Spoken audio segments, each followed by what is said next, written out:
นอนกัดฟันสาเหตุพร้อมวิธีรักษานอนกัดฟัน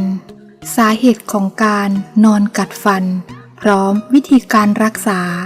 ใครนอนกัดฟันอ่านด่วนสาเหตุและวิธีการรักษาที่คุณอาจไม่เคยรู้มาก่อน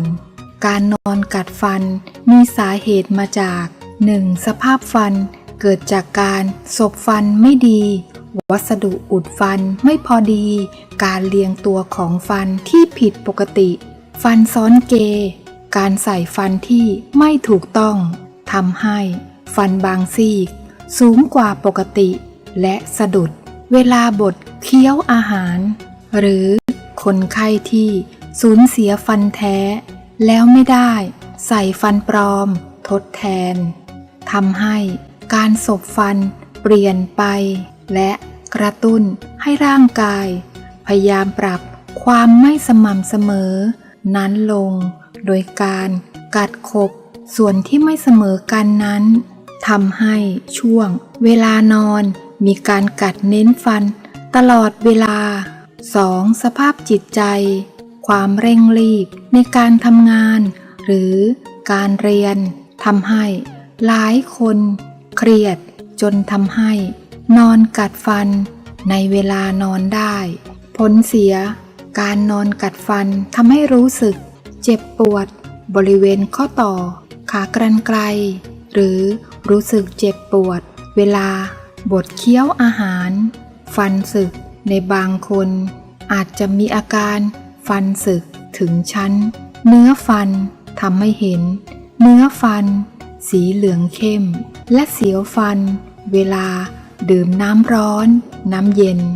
หรือของหวานได้จะทำให้ฟันสึกกร่อนลงไปเรื่อยๆในรายที่เป็นมากฟันจะสึกถึง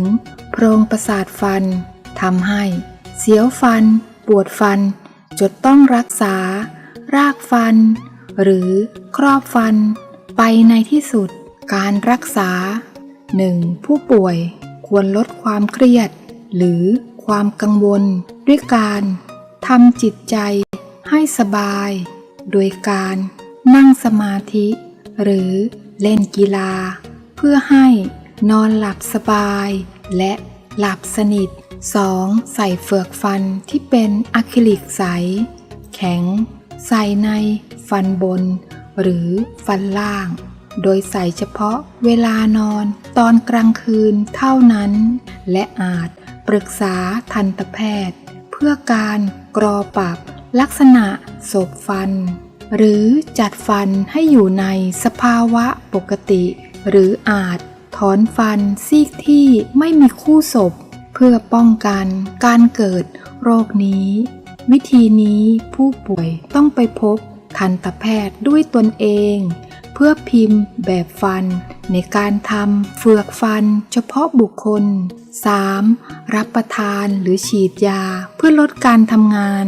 หรือให้กล้ามเนื้อคลายตัวซึ่งส่วนใหญ่แล้วจะเป็นการให้ยาเพื่อลดอาการข้างเคียงของโรค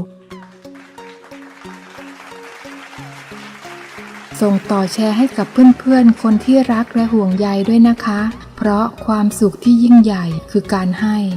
ขอให้ทุกท่านสุขภาพดีแข็งแรงขอให้ทุกท่านร่ำรวยเงินทองเจริญก้าวหน้ายิ่งขึ้นสุขกายสุขใจตลอดไปค่ะ